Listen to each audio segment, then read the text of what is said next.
Welcome to Speak Life with Dr. Amy Chai. Information for your best life.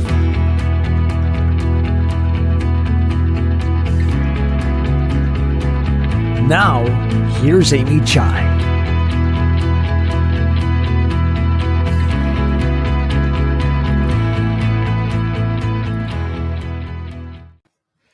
Hello, everybody, and welcome once again to Speak Life. Today, we're going to talk about a topic that may be a little bit touchy for many of us, and that is the question, am I drinking too much?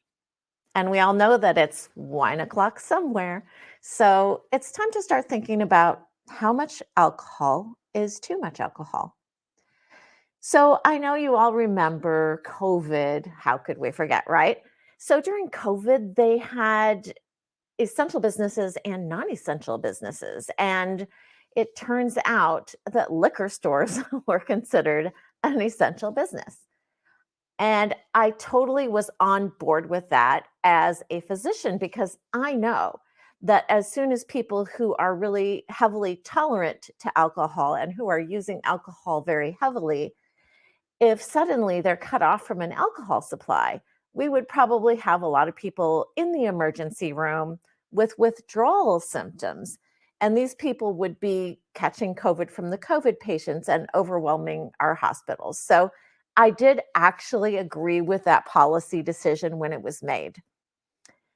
But every decision comes with, unintended consequences.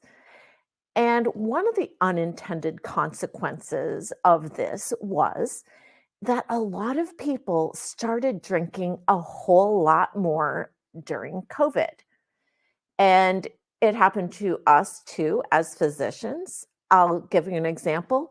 A lot of our meetings were conducted over Zoom. And one of the popular things to do, because we couldn't meet together in person, was to send an invitation to all the members of the meeting with like a bottle of bourbon and say, well, let's have a Zoom meeting and a cocktail hour over Zoom. And then, you'd have that bottle of bourbon left over. So a lot of people were drinking a little bit more. And then when you think about it, you think about all those things that COVID brought into our world. It brought isolation.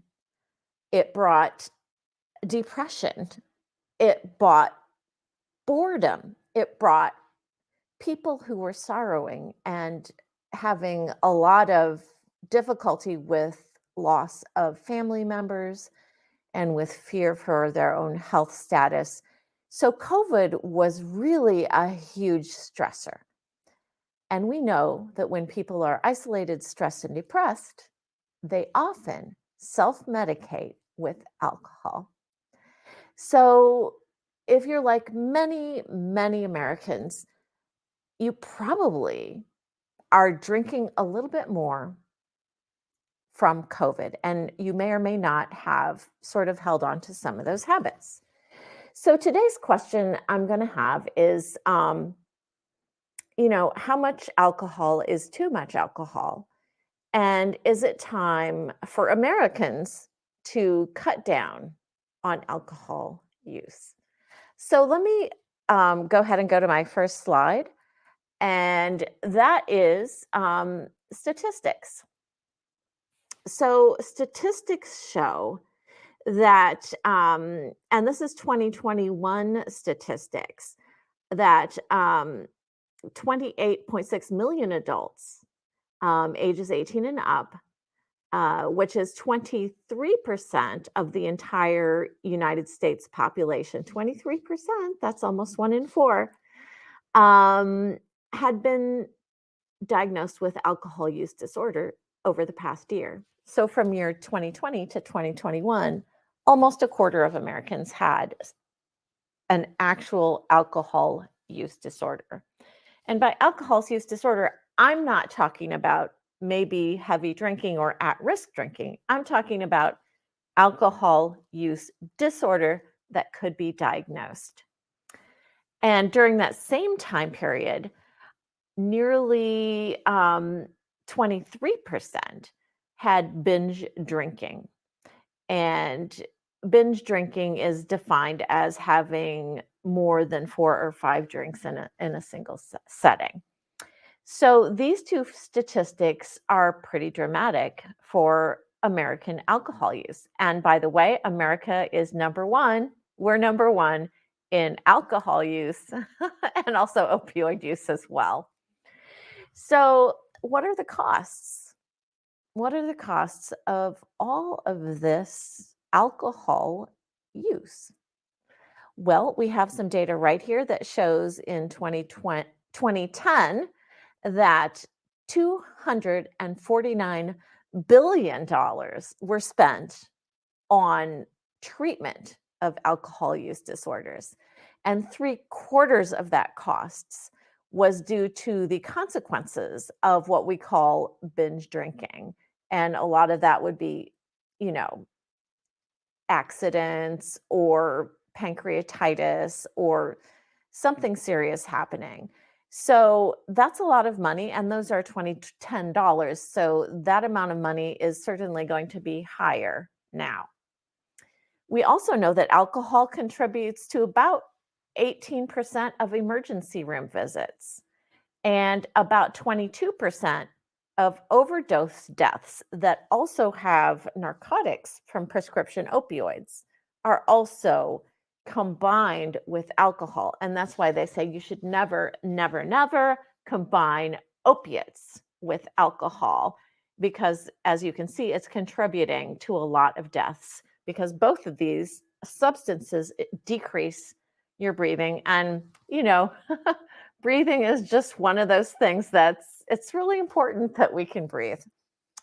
So let's go ahead and switch out here and talk about, what is a drink? What is a drink?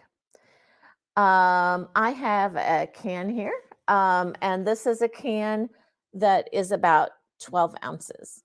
Now, a 12-ounce can of beer or some other alcoholic beverages like a White Claw or something like that, that would be one drink serving. And if you have a glass with maybe 12 ounces of beer in it, that would be a drink as well. Another thing we would consider as a drink would be 5 ounces of wine. And wines do differ a little bit in alcohol content. So some of the stronger wines might be a little less than the 5 ounces. So 4 to 5 ounces we would consider to be a full serving of wine. And sometimes, depending on the size of your wine glass and the amount of pour that's in the glass, it can seem like you're not drinking as much as you are because you're just filling the glass a little bit higher. And finally, we have hard liquor, which would be, rum or bourbon or gin. Those type of alcohols, a 1.5 ounce serving is one serving. So it's important to be aware of the amount of alcohol that you're putting in your glass to tell if it's a full serving or maybe it's a double serving, because that's going to mess up your calculation of how much you're drinking.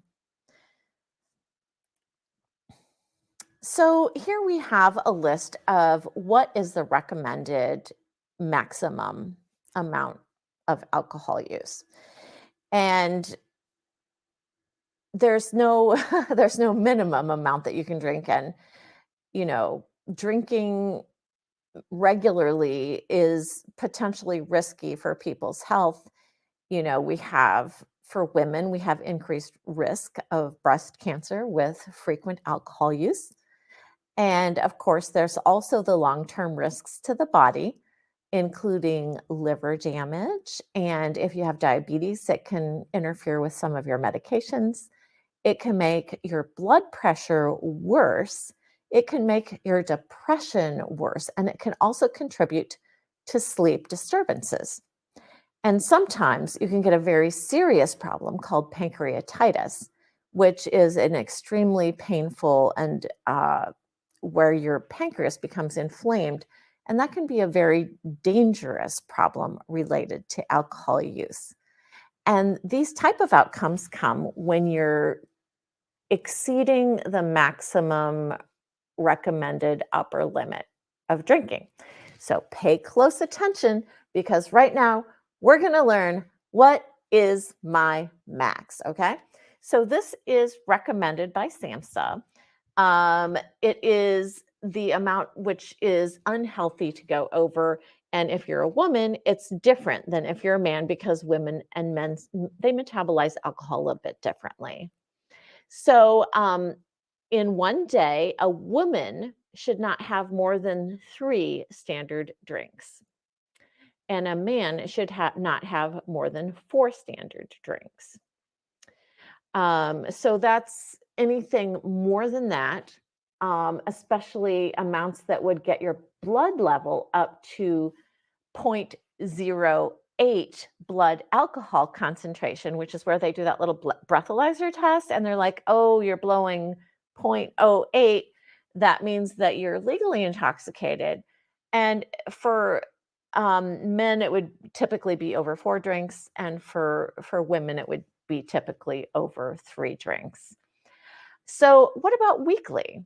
Now, if you're a female and you drink your limit of 3 drinks every day, that would give you 21 drinks per week. So you can't do that every day because the weekly upper limit for women is 7 drinks per week. So that sort of averages out to about 1 drink per week for women. Now, for men, they have a little bit higher limits, and that's to be about 14 drinks per week.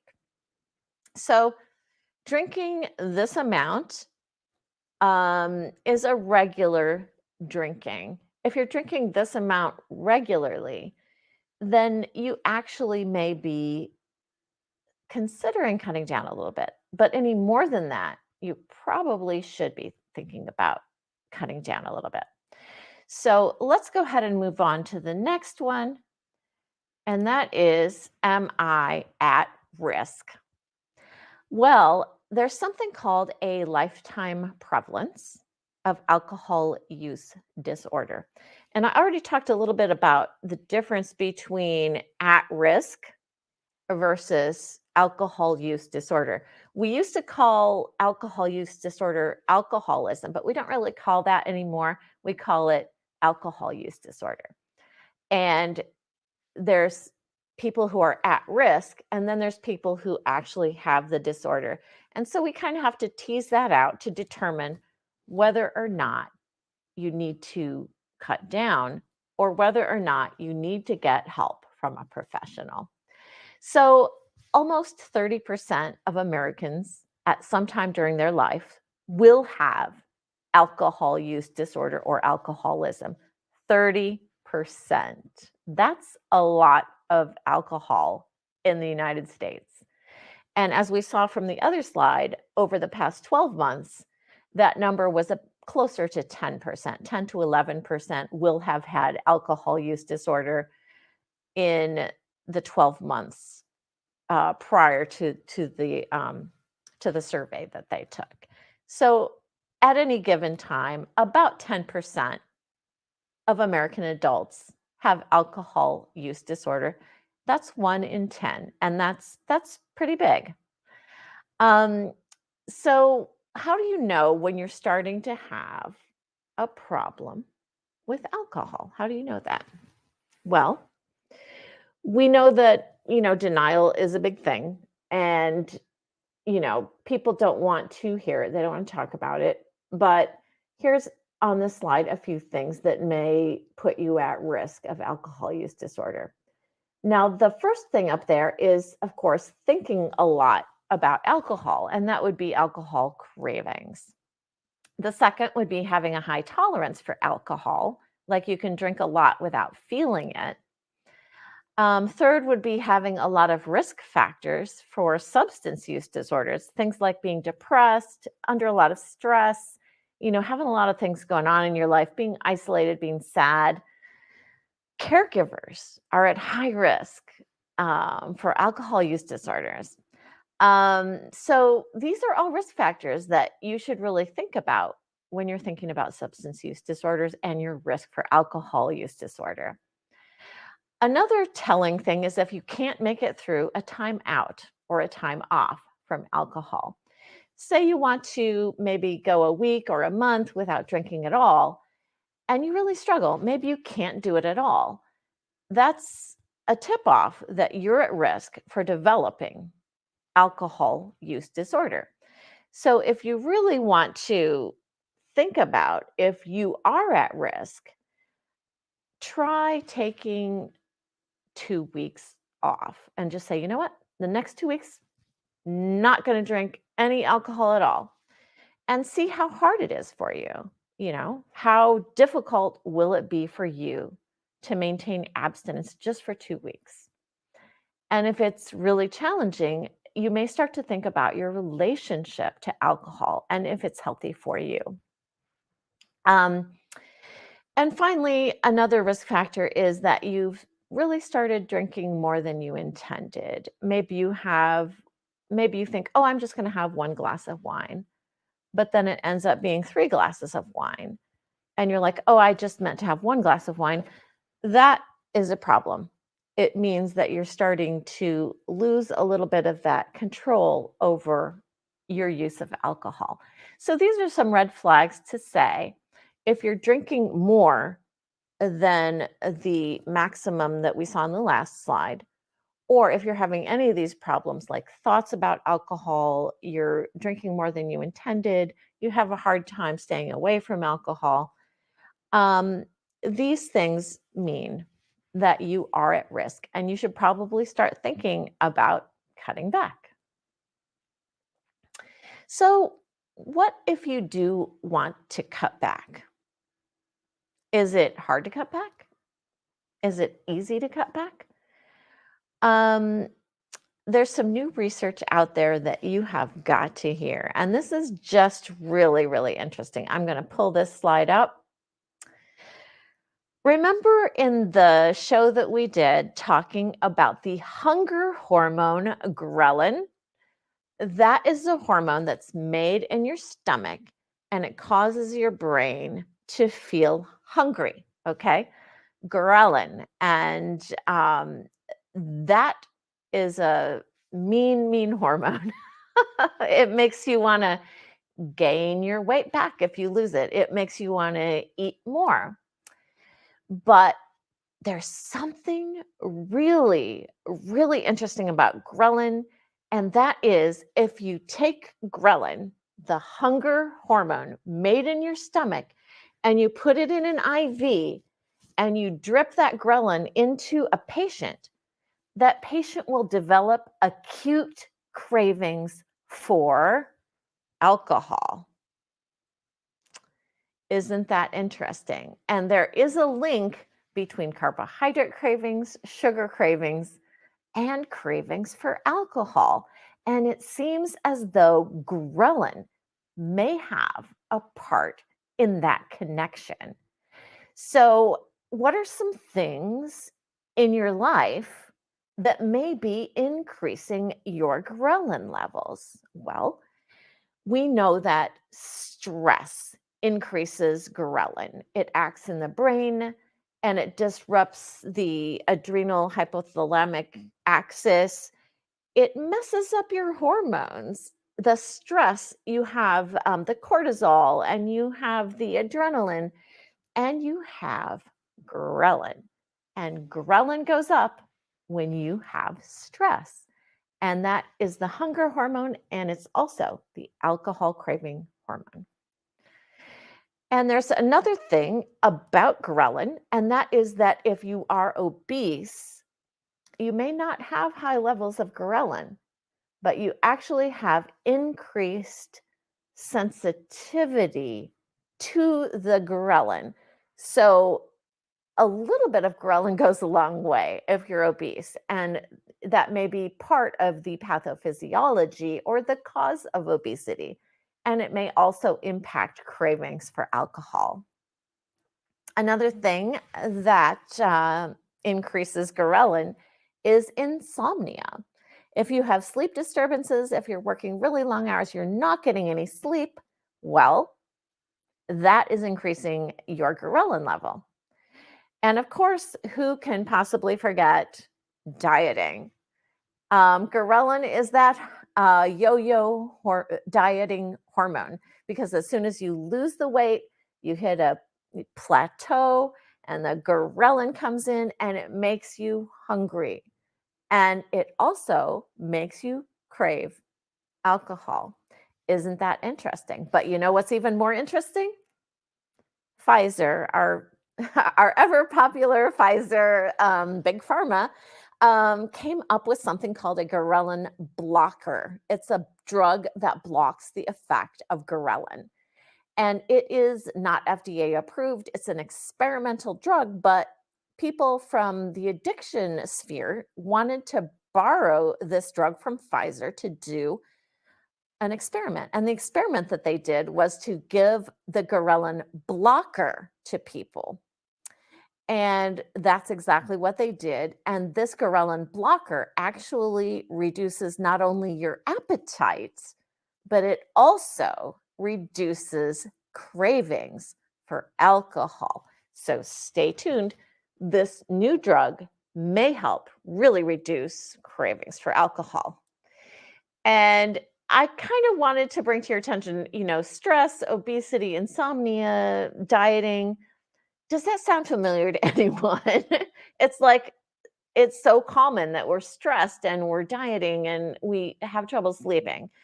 These are problems that we all face. And these are things that increase our ghrelin level, but not only does it make it have trouble losing weight, it also makes us crave alcohol. So, how are we going to decrease ghrelin? Um, One of the most important ways to decrease ghrelin is to eat high protein, low carbohydrate meals. And that doesn't mean you have to go into ketosis or do a keto diet. It just means to focus more on protein. So if you have those almond snacks, if you have that Greek yogurt, if you have those protein drinks, those are things that are going to help curb your hunger and reduce your ghrelin levels. Another thing, obviously, since insomnia and disordered sleeping causes increased ghrelin levels, it only stands to reason that getting good sleep every night, at least 7 hours, is going to help to lower the ghrelin levels. Another thing, and good luck with good luck with this one, people. I can't help you with this one, but reduce your stress level. It's not easy to reduce your stress level, but we even when we have stress, sometimes the things we do can relieve stress a little bit, like taking a nice walk outside, getting together with friends, maybe practicing yoga, taking a warm bath. These are all things that can decrease how you perceive your stress, even though the stress itself is probably not going to go away anytime soon. And another thing that's important is to avoid yo-yo dieting, because yo-yo dieting it really makes ghrelin build up in your body, so you constantly feel hungry. And you may also constantly feel cravings for alcohol. So these are some tips for you. And it's really common sense too, because it's all about healthy eating. But it's so interesting, because what this really means is that behaviors and healthy eating and alcohol cravings and all those things that we think about them as behaviors, but in actuality, they're heavily, heavily influenced by hormones. So here we get kind of to the heart of the matter. And the heart of the matter is that alcohol use, much like other kinds of substance use disorders, is heavily, heavily stigmatized in our world. But yet, so much of it is due to choices that we make that are heavily influenced by the hormones in our bodies. And healthy living is really a challenge. But what I feel, and I say this again and again, healthy living depends so much on your mental health. So, what can you do if you really feel like maybe you should cut down on drinking? Maybe you're not at alcohol use disorder level yet, but you're worried that it may end up that way. That's where you should try cutting down a little bit on your alcohol use. And, we recently had in the news a story of a legislator who apparently had been drinking heavily, was speeding the car in Hartford, and actually flipped the car over. This is what binge drinking can do. And that's why people end up dead. They end up in the hospital. You don't want that to happen to you. That's certainly evidence of, alcohol use disorder. Another thing that would certainly be indicative of alcohol use disorder would be if you start to have withdrawal after stopping. Say you want to take the 2-week challenge. Just take a 2-week challenge and say, what'll it be like if I don't drink at all for 2 weeks? Well, after 2 or 3 days, do you start to feel shaky? If you're starting to feel shaky, maybe a little bit sweaty, um, maybe your pulse is going up a little bit. These type of symptoms can be a sign that you're going into alcohol withdrawal. And alcohol withdrawal, I want to make sure that you know, alcohol withdrawal can be life threatening. There's You can get something called delirium tremens. You can get seizures, hallucinations, very, very serious alcohol withdrawal symptoms. So, if at any time trying to do a 2 weeks of abstinence, you start to feel a little shaky, then by all means, head right over to the emergency department because there are treatments for that. Oftentimes, they'll give certain types of, like a Valium type of a drug, to help to relieve the symptoms of withdrawal, and then they would monitor you very closely. And if at any time you got very ill, you would certainly need to be admitted to the hospital. So I just want you to be very, very aware. If you're trying to cut back on alcohol, please, please be aware of withdrawal symptoms. And if you start to develop any of those withdrawal symptoms, especially starting out getting the shakes, getting sweaty, feeling nauseated, just go to the emergency room. Just go. It's not worth taking the risk of having a seizure or something even worse. So that's why I would never tell someone just to cut out alcohol without warning them beforehand to watch out for potential withdrawal symptoms. So enough lecture of that. Um, COVID was here, and COVID is, well, the worst of it's over, I hope. But it's time to get back to normal. It's time to think about our health in the long term. And for a lot of that's going to mean cutting back a little bit on our alcohol consumption. So I hope that you're willing to try some of these ideas, eat more protein, take a 2-week break and see how you do. Be sure to stay within the limits of the maximum that you saw on this table that I presented. And soon you're going to find that you're feeling a little bit better. But now you have the tools that you need to tell if you need to go and get a little bit of help. So That's today's talk on Speak Life New Haven. Do I need to cut down on alcohol use? The only one to know the answer to that question is you. So we'll see you next time on Speak Life New Haven. Tune in next time for Speak Life with Dr. Amy Chai at ctpolitics.tv.